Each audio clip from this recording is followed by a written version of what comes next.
Hello and welcome to hello and welcome to season 2 of Movies and Tea. I'm your host as always, Elwood Jones, and of course joining me is my wonderful co-host and no doubt the reason you're all here, Miss Kim Lowe. I don't know what to say to that. Thank you. Okay. Glad to be back. I know, we had a bit of a break and we're now back with a new director to focus on for the season, and you know, we're generally in a very positive thing because we got some really good feedback from season 1 where we talked about Paul W. Sanson and looked for the various ups and lows of his career, and you know, watched a whole bunch of Resident Evil movies, which was fun. And now we're here on season 2. We got a new director. This season we're going to be looking at Guillermo del Toro, and perhaps by the end of the season we'll be able to learn how to spell Guillermo, because I've over the course of this week, just doing research and stuff, I don't think I've ever managed to spell it correctly. So it's certainly going to be a fun season, I think, because certainly Del Toro is one of my favorite directors. For yourself, Kim, I think, is he right in saying he's a sort of director you've know bits and pieces of? Yeah, well, I mean, for Del Toro, I think it was really Pan's Labyrinth that got me started. So after that, I think I've seen all his films after that point. Okay. So, I mean, for the, the front part is going to be the fun and new bits for me. I think that doesn't really surprise me. I think Pan's Labyrinth was the movie which sort of put Del Toro on the map for a lot of people, and I know for myself I'd seen Del Toro's films, but I never really sort of connected him. He wasn't like a director who sort of stood out like Quentin Tarantino, Robert Rodriguez, Spike Lee, as sort of like a director and their work. It was sort of like, oh, I like these movies, but I never connected it as all being the same director. So when obviously Pan's Labyrinth and Hellboy came out, it was sort of then I started noticing Del Toro and really sort of delving more into his sort of films. So it's kind of exciting to obviously go back and look at the early films, especially because I know his later work is where I tend to rewatch most of these. So to obviously go back and look at those early films, I'm really kind of excited about. Before we obviously dive into our first film to kick off the season, which is of course Cronos, you can obviously catch up with all our previous episodes in our archive, which you can find on our blog, which is moviesandteapodcast.wordpress.com.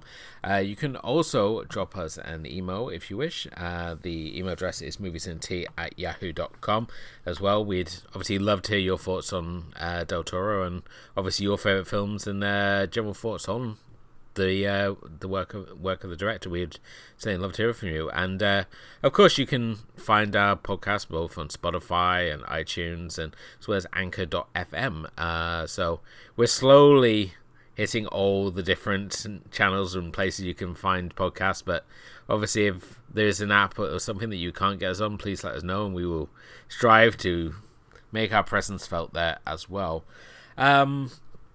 Before we obviously get into Cronos, I mean, I think it's best we just touch a bit on Del Toro himself, just have a little bit of a film school moment, really, because he's unlike Anderson, who had sort of those 4 sort of trademarks, obviously with the God's Eye view and synchronized shots and central shots, and where Anderson was sort of driven by more shots, Del Toro has a lot of different themes and motives running through his work. And I mean, he started out as a director when he was 8 years old, using his father's Super 8 camera, and all those early films, he did about 10 short films, and only 2 have really sort of made it onto DVD after, which is Don Lupe and Geometra.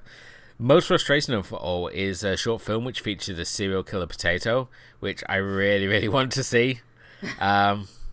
Apparently it's this potato that goes around and kills his brothers and his mother, and I wish someone would put that on DVD.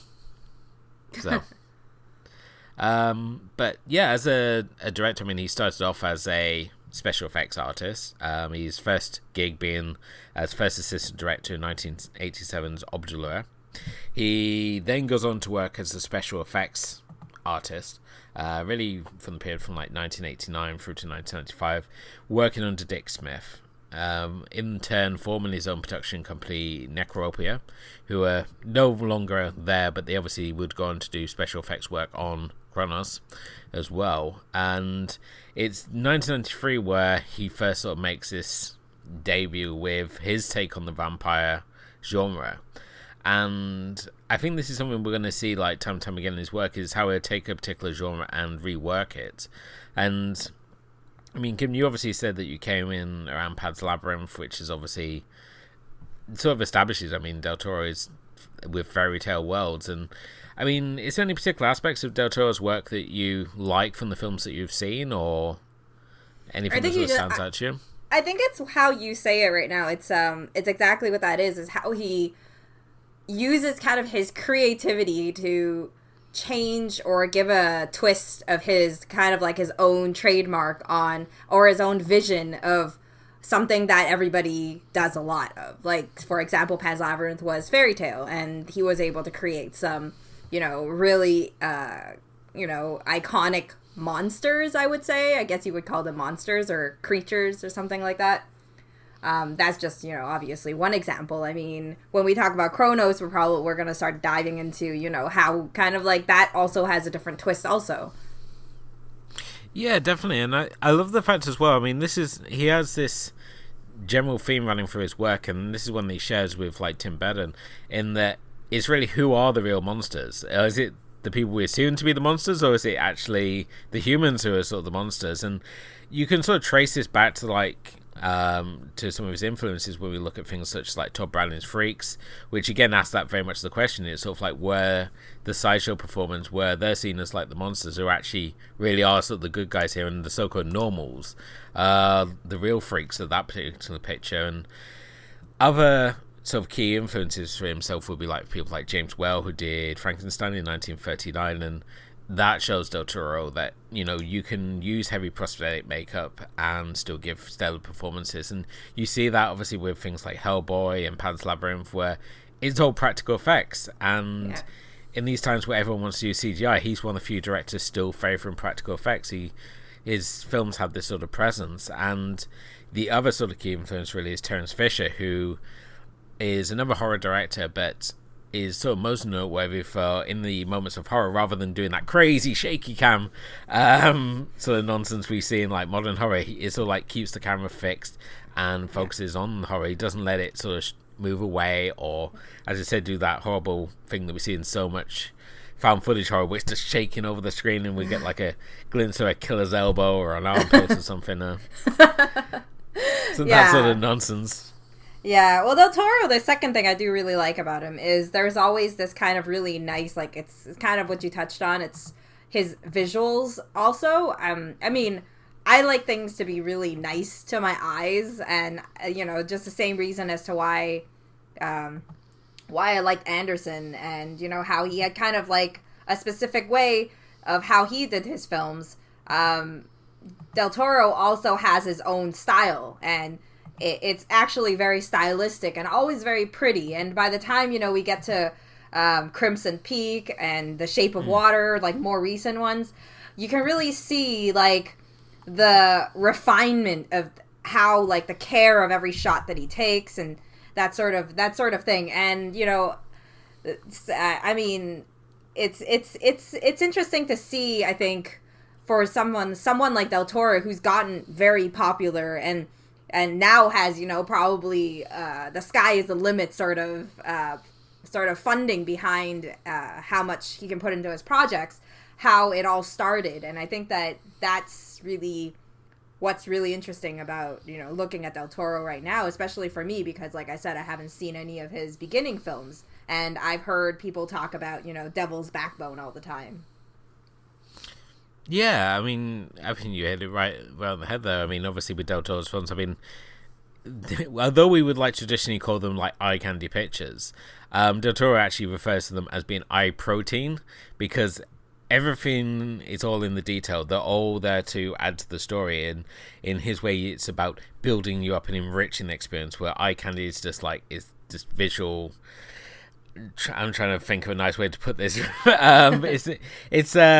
It basically, eye candy so eye kind of visuals are just there. They just go to waste. It's like, it looks pretty, but it doesn't really add anything other than perhaps like an emotional response to the film. So certainly when we get into his sort of like some of his other films, you'll see the importance of like the details, and especially in like how he uses different lights as well, because when we get into like his later films such as like Pan's Labyrinth and Hellboy, you get to see where he's using different lights to distinguish between worlds, and also the fact that he starts bringing in this idea that the extraordinary is mundane. Whereas films, many of those sort of like fantasy films, are sort of like, look at this, isn't this fantastical? Here, have these fantastical elements, but they'll be so in the background or just so up front that they're presented in a sort of very mundane way, which is kind of takes you off guard when you sort of first notice it. And I think this is another thing that I think a lot of Western audiences have struggled to get on board with Del Toro's movies, because we're so used to films following rules and having logic, and Del Toro is very much in his sort of fairy tale world, and it's sort of like, my films don't have to follow rhyme and reason because they're in their own worlds and they follow their own logic. So, and I think, again, by being a visual director rather than a performance director and sort of like dialogue director, and again, we're going to touch on this again, so when we look at things like Pacific Rim, where he's telling a story through his visuals rather than just having characters whitter on and say, oh, this is why I'm doing this. This is why we're gonna do like 10 minutes of exposition, when he just rather just do like simple shots of character interaction. So yeah, I think you have a really good point there. I think just building on what you were saying, like a lot of what his films are, from breaking out of like the mold and having just, not having rules and not following the rules, he's able to, create like layers to a film, like give it extra layers to look at. Like I think one of the biggest debates when Crimson Peak came out was that it was so out of his style because it was very romancy, and people felt like the horror wasn't as prominent as we would have expected Del Toro to be. But at the same time, there's a depth to Crimson Peak and how he, puts this romantic gothic horror together. And I think that by the time we get there, when we talk about it, because I know you haven't seen it yet, that we're going to be able to, look a little further into it, because I don't want to get into too many spoilers and stuff. Oh, definitely. I mean, now he's obviously won the Oscar, because Del Toro's always been in this position where he's wanted to do like these projects, but always been sort of held back by the studio. And it's kind of like you win the Best Picture Oscar, and they sort of give you the keys to the kingdom, or so it should be. And so we've seen with like some of the other directors who've won like the Best Director Oscar, that they've been given carte blanche to do what they want. And with Del Toro, we've obviously seen like the fight for him to get Hellboy 3 made, and the studio's not wanting anything to do with it, and it now reached this point where it doesn't look like he's ever going to complete that trilogy. And at the same time, he's got this sort of enthusiasm for like saying, I want to do all these different projects, but never seen them through to completion. Hence why we've seen in the Mountains of Madness sit on his like slate for like the last 15 years. Him saying that he wants to do all these I can't think of the word now, do all these like different projects, and it just never having it. So now he's obviously won the Best Picture Oscar for like for Shape of Water. I just really want to see what he does next, and I think this is going to be really interesting to see what he does, because up until this point we've sort of seen him try to do the Hollywood system, get annoyed with the Hollywood system, then go back to make like Spanish language films, and often get the critical acclaim that the studios then in Hollywood want to bring him back. And we just see this like repeating process of him going back and forth between making like Spanish language films and films in the Hollywood system. So I'm really curious to see what this Oscar win holds for him. But so far, according to IMDb, Pinocchio is in the horizon. Oh, okay. I don't know. It could be like really exciting. It could like be some like really great twist. But he might be the one who's gonna give us that Disney adaptation, which is just gonna blow our minds, right? I mean, I still remember there was like in like the 90s there was like this anime style version of Pinocchio, but it was like super dark. Yeah, well, you know what? I think the carnival sequence is going to be right up his alley. Like, it's going to be this beautiful, beautiful scene. Yeah, so anyways, I mean, things to look forward to. I mean, there's Pinocchio and Nightmare Alley and some documentary that's announced. Yeah. So it's all announced. There's nothing solid right now. Yeah, and I mean, as sort of video game journalists, I mean, we get this sort of double dose because he's an enthusiastic video game player as well, and he's now doing. He is the director behind PT, which is like the horror game that didn't get made by what was it, Capcom, Konami? Yeah, and and it's interesting because that game is it was just so great that anybody else who wants to replicate it now is just not good enough because the game had just so much depth and it was just a demo. I think this is the thing, and now he teamed up with Kojima to do Death Stranding. He's put in a performance in there. I mean, he's turned up in Always Sunny in Philadelphia, so you never know what Del Toro's going to do. I mean, he's a writer, he's a producer, he's a director. He's got all these many irons in the floor in the fire, and it's kind of like, where's he going to turn up next? And I think it's kind of nice as being obviously video game journalists, and you can check that out if you go and look up Game Warp, which we'll put the link in the section below. You can find that on thatmomentin.com. We're kind of lucky with it. We obviously get all these different aspects of Del Toro, not only getting to talk about his film work here, but we obviously get to look at his video game work over there as well. So, yeah. But, I mean, should we talk about the first film in the Del Toro filmography now? Yes, we should. I mean, obviously, regular listeners know that here on Movies and Tea, each season we feature a different director, and over the course of the season we will be going through the selected filmography of said director and reevaluating the films on a film-by-film basis. Tonight we're obviously starting way back in 1993 with Cronos. This is his take on the vampire mythos, and here he introduces a mechanical scarab that has the ability to grant the welder eternal life, and this is a device that's created by an alchemist way back in sort of 1536, and through the years it sort of like stumbles into the hands of an antique dealer called Jesus Grius, who finds it inside a statue. Of course, not knowing what it is, he manages to trigger the device and suddenly finds himself gaining a more youthful appearance and his youthful sort of vigor back, at the same time bringing to attention a dying businessman called Dieter de la Garde, who, along with his nephew Angel, here played by Ron Perlman, who is just fiendishly young in this picture, has got plans of his own to take the scarab. At the same time, Jesus is having to deal with the nasty side effects that the gift of eternal life comes with. Yeah, I mean, this is a film which I remember there being a lot of excitement about when it came out. This was sort of between sort of like the film junkies and sort of horror fans, and I still remember like seeing images of this on like the movie channel where they would show like clips of like where Jesus is holding this scarab thing and it like clamps in his hand, and I just remember thinking, wow, that looks really cool. I had no idea what the film was about, but just this mechanical device which ties in very nicely to one of Del Toro's themes, which is obviously insects and clockwork contraptions.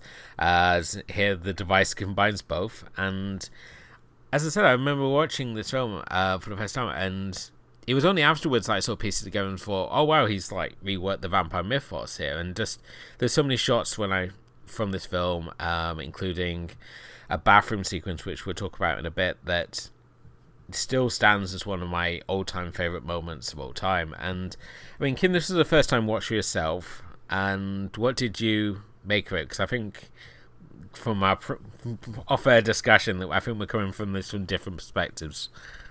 I wouldn't say we're coming from different perspectives. I definitely probably didn't appreciate the movie as much as you did. But I think that there's a really good it's a really good full first feature for Del Toro, for someone like that, because you really get to see this person. Like, I talked about it before when we were talking about his work, and what's really great is his take on, he takes what people generally view vampires as they're scared of light, they have pale skin, the whole blood aspect, that sort of thing. And he works it into this story, and you kind of watch Jesus change into this person, change from a human into pretty much a vampire. But it's not like he's not exactly a vampire until something happens to him, and that kind of ties in all this vampire mythos and makes it very interesting because you kind of establish how Del Toro is the director he is, and it's the vision that he has of not being like right in your face. Everything is shown up. Slowly he reveals different hints on what this story is about and what the big reveal is going to be and what this ties into. But it's never, flat out said that, oh, this is what this movie is. Oh yeah, definitely. I mean, we obviously get the start where the history of the device is sort of introduced, and we find out that the alchemist who made this, he's discovered after an earthquake, he's discovered in the ruins, and he's got like this marble white skin, and he's basically gone through this transformation that we're not at this point realized has come from this device that he's created. However, the end sort of shot of this introduction is the fact that when they go inside the apartment of the alchemist, and he's got this naked body that's sort of hung upside down, and he's got these bowls of blood there, so obviously the sort of hints of vampirism are there already, but he's at the same time, Del Toro's not giving anything away. He's quite happy just to ease this out. I mean, the film itself is shot not in a traditional sort of like horror sort of sense. It's not like horrific sort of horror. It's just the idea of dealing with the cost of immortal life, and just it's more really about his metamorphosis of Jesus, really. The fact that he discovers his device and he doesn't know what it is, but at the same time becomes kind of obsessed because he gets all his youth and his vigor sort of back. I mean, he's starts off with this sort of wrinkly old man, and he attaches his device, and suddenly he's like got like he's got like all his youth back and his vigor, and he's got this renewed energy. And it really brings a nice angle with his granddaughter, who has got this concern right from the start, the fact that her grandfather is obviously using this device. They don't fully know what it does, and there's this really nice comparison. I mean, he says about how his own son had destroyed his cigarettes because he was afraid of him getting lung cancer. But yeah, just seeing how he slowly sort of transforms, and in particular the New Year's Eve sequence, where we see him go into the bathroom, and he's seen a guy who's got a nosebleed, and he's gone into the bathroom, and he's followed him in there, and he sees like blood on the basin, and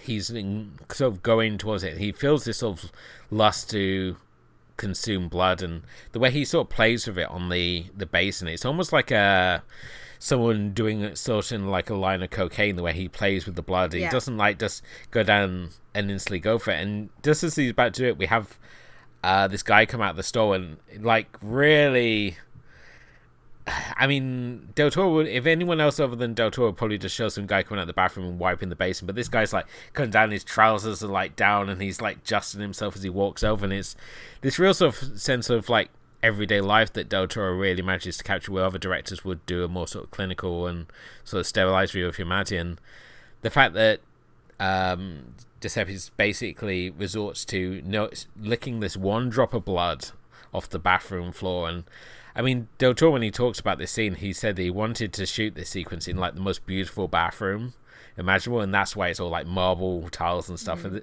this isn't like a a bathroom. This is sort of like a toilet installation in an art gallery. And it's so beautifully shot, this scene of him licking the blood off the floor. I don't know why, it's just a scene that's always sort of stuck with me. I mean, was there any sort of particular moments in this film that sort of like stood out to you as sort of like an initial viewing? That definitely had to be one of them. The bathroom floor was really gross, and it was just the way it was done, right? It was like he was building up this kind of atmosphere, this kind of suspense, and it was just someone licking blood off the floor. But I think that one of my favorite parts of this is the device itself, and how it, when he finally commits to letting it, complete it instead of just like ripping it out of his hand. And just that intricacy of, you're thinking about this film and it's in, the early 90s. So a lot of this is just practical effects and things that are happening. And it feels like so genuine and so incredible to see this device just works so well as it clamps onto his hand, and you see this kind of insect-like creature, and you kind of like see it, see the kind of like a little stinger go in, and it's just every single moment is filmed so well to give that, oh, but why is this doing that? And then you realize what's going on. It's, obviously there's kind of like a bit of a hidden lore behind it, because you don't really know what is this creature that's inside of this device as well. Yeah, definitely. And I think we only really sort of discovered the rules when we were obviously introduced to the sort of evil businessman, so to speak, Dieter, he's suffering from various ailments, and the fact that he lives now in this sort of clean room where if you go in there, you've got to like have everything's got to be sterilized around him, and the fact is he's kept all the bits that have been cut out of him over the years in various jars that he keeps lined up in his room. And again, this is it's an early sort of reference to another popular Del Toro theme of having things in jars, because there's always something disgusting in a jar in a Del Toro movie, and here it's bits of Dieter that he keeps in there. And basically he's been obsessed about finding the scarab because he believes it's going to grant him eternal life. And I really love the sort of contrast there where his nephew Angel, as I said, played by Ron Perlman, who's doesn't understand why his uncle is so obsessed with finding this device. As he puts it, he's sort of like, all he does is piss and shit, and he wants to do that for eternal life. It makes no sense. And I love the fact that... but then you think about his character, and all he ever wants is a new nose, and figure out what nose works for him, so... the fact is he's constantly having his nose broken throughout the film, and it's these bloody nosebleeds that he's, like, constantly seasoned with a face of crimson, like, the whole way through the film. And another thing, I mean... Ron Perlman's character was supposed to speak Spanish, but Del Toro felt that his Spanish wasn't good enough.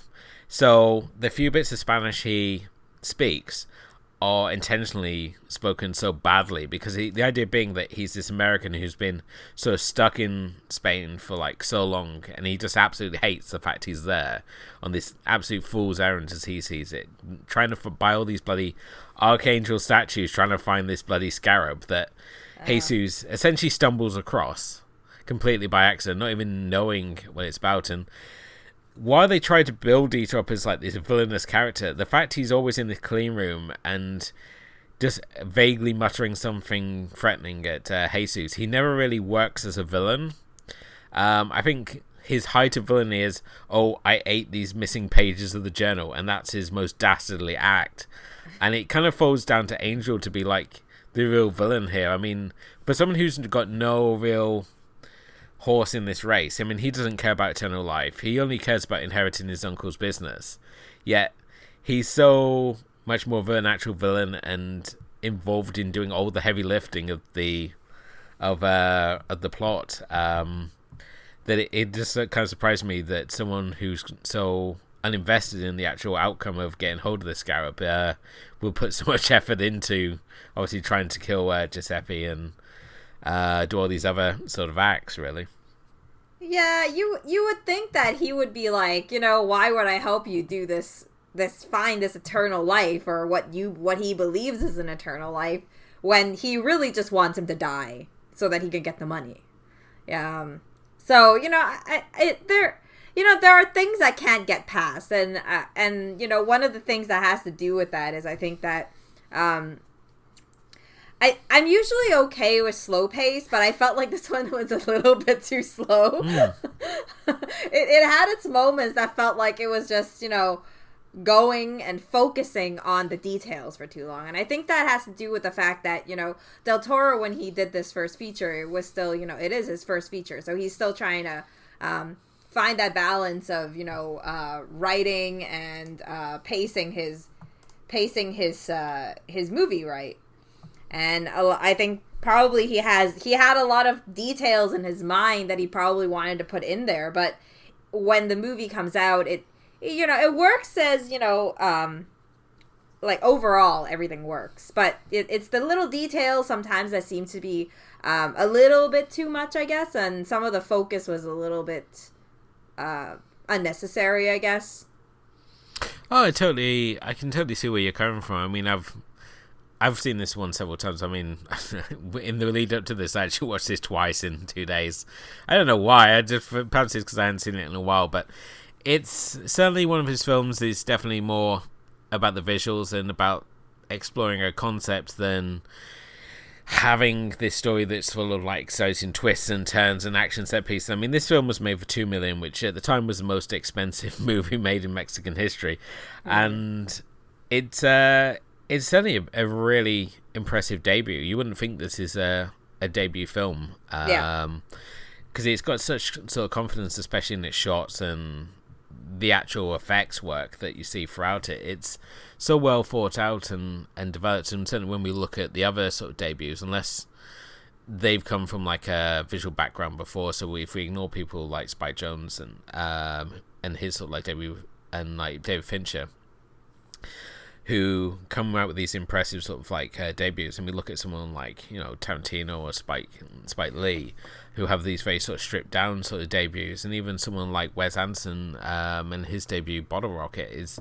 the sort of very sort of stripped down, and they look nothing like Del Toro's one, which you could look at this and think that this is by an accomplished director who's had several films under his belt at this point, but no, he's just, as I said, he's just done shorts, and this is sort of his first attempt at a full movie. And I mean, partway through, he did actually run out of funding for the film, and Ron Perlman took a significant cut in his payment for the film, and somehow the two have remained like firm friends since. And Perlman's obviously turned up time and time again in Del Toro's films, much like Federico Lupi, who plays Jesus, who did 3 films up until his death from Del Toro as well. So we're already starting to see those key players in the Del Toro family coming in, as well as sort of those themes. But yeah, it's I think it's certainly an interesting film, and I love what it's doing with the actual vampire concept, because I'm not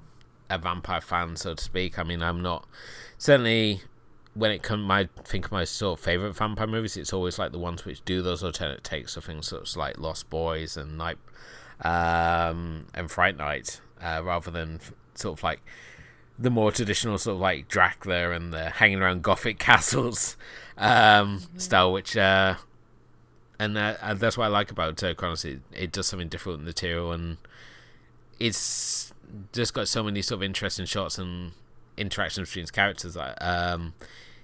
It just makes for an entertaining alternate Christmas viewing, certainly. I noticed that too. Yeah, ultimate Christmas viewing. Yeah, and I think that it's, I don't know if it was deliberate also, because if you think about it, it's kind of, I guess it's kind of ironic that, I don't know if is ironic the right word, that his name is Jesus and he has a rebirth, kind of like a resurrection. Yeah, so I was thinking about that when I was watching her, and I was like, I don't know if it was meant for that to happen or if that was just like a really normal name to have in Mexico. I mean, I'm not too familiar with Mexican films. I've only been watching more of them lately, so I don't, I don't know. Well, yeah, I mean, Jesus, he's Jesus Grease, which basically translates to Grey Jesus, because, he's old and his skin does turn grey when he... Which, I love the fact you can have a mortal life, but you're going to essentially shed your skin like a... Like an insect. Yeah, like an insect, and you have to basically deal with the fact that you won't be able to deal with sunlight and all these different things, but at the same time you're going to be immortal. And Angel's full name is Angel de la Guerra, which again translates as guardian angel, which he obviously is to his uncle, even though he's pretty I don't know what's the word, nonchalant sketchy. About sketchy about doing the job. Another sort of interesting fact, I don't know if you picked on it, the granddaughter Aurora, played by Tamara Shanif, she only says one word the whole film, which is abuelo, which is Spanish for grandfather. So thank you IMDb for that one. Abuelo. I have a little Spanish background. A little. Very small. So no, I mean, but I think one, I don't really know what else to talk about for Cronos, but I think that the last thing that I wanted to talk about was just in general how the movie starts and with the ticking clocks and all that stuff, and I really liked how it started. And the soundtrack at the beginning with it was kind of tango. I don't know if that. It's kind of like instrumental tango music. And I really like that. I don't know.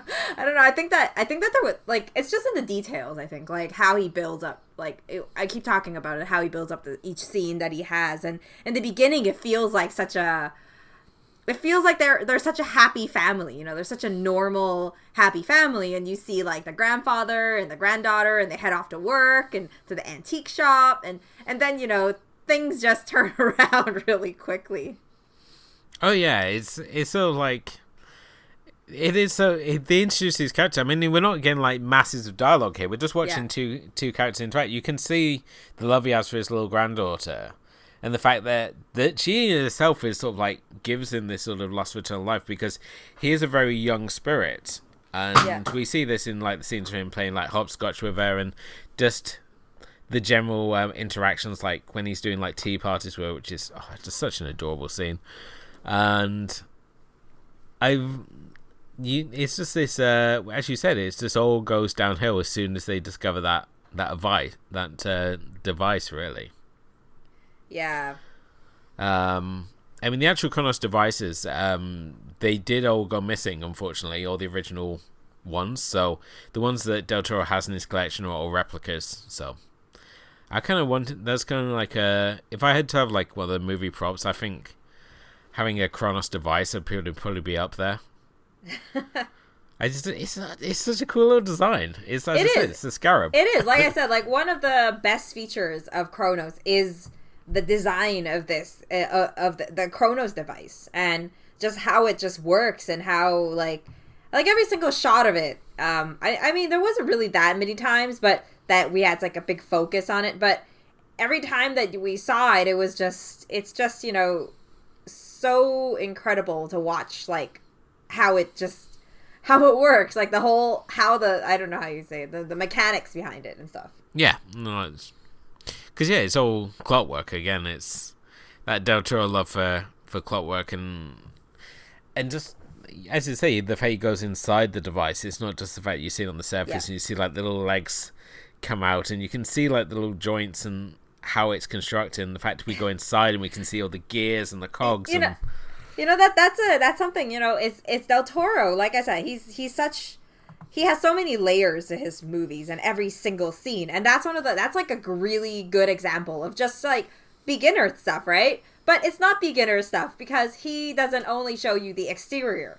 You think the outside. It's like he's saying, you think the outside looks good? Wait until you see what's inside, And that's really, I think, a good way to talk about Del Toro, in the sense that his films have, it's not just physically or visually very beautiful. There is so much depth and so many layers, and I think that Cronos is a film that really shows off, like, for a person's first film. This is incredibly skilled, and while I think there's a lot of things that in the writing, and I think it really goes down to just the writing having a bit, like, maybe a bit plot holes into, like, why Angel is doing this, or little things like the pacing. In general, this movie has a really, like, it has its creativity behind it, and just the Del Toro kind of style is definitely, you can definitely see it here. Cool. Further viewing, is there anything that you would like to pair with this? I mean, for myself, as I said already, I mean, because this is obviously a take on the vampire mythos, and it's an alternative take on the vampire mythos. So, I mean, for myself, it sort of like instantly brings to mind things such as like Lost Boys and Near Dark and Fright Night, just those 80s vampire movies that sort of made vampires and took a different sort of takes. I mean, obviously with Lost Boys, we see them as this motorcycle gang who are basically like, oh, we got eternal life, so we're just going to go and be like this Twisted Tale on Peter Pan's Lost Boys and just be like absolute hoodlums and just enjoy partying all night, because we're never going to get old, we're never going to die, so life's just be a real party. And then obviously we look at Fright Night, which is sort of like, again, it's giving nods to like the classic vampire mythos, where we got the young guy and he assumes that his next door neighbor is a vampire, and he teams up with the late night horror host here, played by Roddy McDowall, to go and sort of hunt down this vampire. And obviously when we come to like Near Dark, it's again showing vampires, but this time they're like nomads, and Kathleen Bigelow's sort of like Desert Road movie showing them as like these traveling nomads who are going from city to city, feeding on the local population. And just the fact that we're putting vampires in the desert, which is probably the least sheltered place you can put them. It's sort of like, you think of the worst places to be if you're a vampire, and I'm sure like a desert is going to be one of them. So that would be my sort of unholy strategy. I mean, as for something directly to it, Cronos is a very hard movie to sort of pair it to, because there's nothing really like Cronos. It's like much like Del Toro's visions, they're very unique to him. Many may try and replicate him, but only Del Toro can present a world the way he can. But I mean, was there anything at all that sort of leapt out at you, Kim? Leapt at me. I mean, in terms of, taking a different twist to vampire movies, minus the clockworks and minus all that stuff. I mean, I'd have to say, like, I would have to say, Daybreakers, probably. Oh, good choice. Yeah, because Daybreakers is, it's not a great movie, I would say. But it's, like, I don't know. It's kind of forgettable in some ways. But it does take a different angle to how normal people would view a vampire movie. And that's one of the reasons why I enjoyed that one. Yeah, I mean, I like with Daybreakers, I mean, essentially, the vampires have won. And it's sort of like, rather than, when we look at vampire movies, it's sort of like, the vampires are going to take over. Like when you look at 30 Days a Night and those sort of movies. Whereas with Daybreakers, the vampires have already won. And humans are now essentially turned into human blood banks. Yeah. And that's why I loved about that movie, is the fact that that is coming at a completely different angle. We're sort of like coming at it from like what happens if the heroes hadn't won. And I think that's always an interesting take to see. And it's kind of a shame that it introduced the idea and wrapped it up all in one movie rather than trying to expand it, which it potentially could have. But it would have been a really solid TV series. I think it would have worked. Yeah. So I mean, yeah, but thinking about that, Daybreakers is set in 2019, and if you watched it next year, it'd be kind of like alternate reality. That's true. So cool. well, this obviously brings us to the end of our first episode of season 2. We hope you've obviously enjoyed this introduction to Del Toro, and obviously us talking about Cronos. On our next episode, we will be jumping forward to 1997 to Del Toro's first dalliance with the Hollywood studio system as he directed Mimic, a film which would see him clashing heads with certain less than reputable characters in the Hollywood system, who we will go into on our next episode a bit more. But obviously, in the meantime, please do check out our blog. On there, as I said, or you can find all our previous episodes, which is moviesandteapodcast.wordpress.com. You can also find us on both Spotify and iTunes and Podomatic and Anchor.fm. Leave us a rating, leave us some comments. It all helps get the profile of the show raised.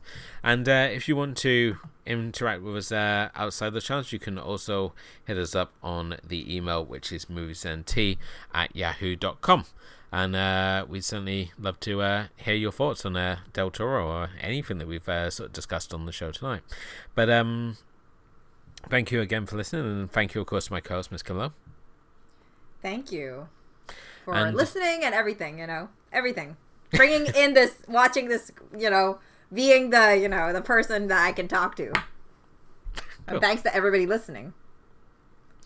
And until next time, this is Elwood Jones saying good night.